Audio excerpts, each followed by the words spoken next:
Okay, hey guys. We're going to talk about cognitive and cognitive behavioral therapy today. Okay. All right. So, cognitive therapies are probably most effective for a less specific disorder. So, things like generalized anxiety, where we're not sure what actually causes it, or major depression. So, we can assume that our thinking impacts our feelings. Okay. So, an example would be the depressed person interprets a suggestion as criticism, disagreement as dislike, and friendliness as pity. So if we can figure out the thought pattern that someone has that leads them to make these really negative assumptions, then we can work on fixing it. So cognitive therapists try to teach people new ways of thinking.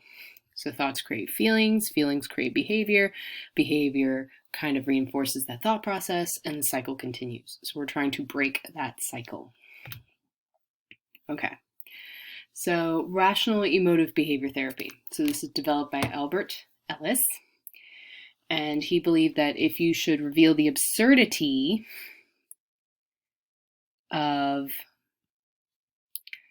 someone's self-defeating ideas, that they can change their feelings and come up with something healthier. So if you his belief was that if you pointed out how ridiculous someone's depressed feelings maybe, then it would help them kind of develop healthier behaviors. So this is a more confrontational style of therapy because you have to challenge the patient's thoughts about themselves. All right. So Aaron Beck also came up with a theory for depression. So believe that changing a person's thinking could change their functioning. So this is a little bit gentler than rational emotive, a little bit less, well, your thoughts are stupid, because that, it's a little ragey. So Beck was originally Freudian in his training. He was more into psychoanalysis and psychodynamic perspective, but he studied the dreams of depressed people, and he found that in dreams and in therapy, people who are depressed tend to focus on failure, abandonment, and rejection. So he thought if he found a more, through gentle questioning, to reveal kind of the irrational thinking and then persuade people to change their outlook. So people tend to think in words, not in images. So if we can change how people talk to themselves, that could have a really big impact. So again, instead of kind of pointing out like, well, that thought process is stupid, you just kind of ask questions to let them naturally come to the realization through answering the questions that their thought process isn't very sensical, and then help them redirect how they think.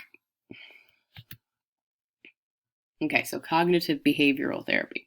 So CBT is widely practiced integrative therapy. So they try to change how you think cognitively, but also the way you act. So now we're mixing in the behavioral therapy that we talked about yesterday. So they change the behavior first, usually, because that's a little bit easier to address, and then they work on the thought process. So anxiety and mood disorders share a common problem: regulating your emotions. So CBT would treat this with helping people replace their, thinking everything's catastrophic with a more realistic appraisal and practice behaviors that are incompatible with their problem. Like if someone is scared of people, they have to keep a daily log of engaging in social situations. Eventually, the theory is that they're going to realize that their fear is irrational, and through interacting and also through therapy, which addresses their thought process. So, for example, let's say somebody has OCD. You would help them realize whatever behavior they're exhibiting, name it, and then instead of engaging in it, do something else that's relaxing. And eventually, instead of responding by flipping the light switch on and off 50 times, they might respond with a more healthy reaction, something a little bit healthier, but would also be relaxing. And again, YouTube video on cognitive behavioral therapy for Crash Course. Check it out. I hope you guys are doing great. I miss you. Bye.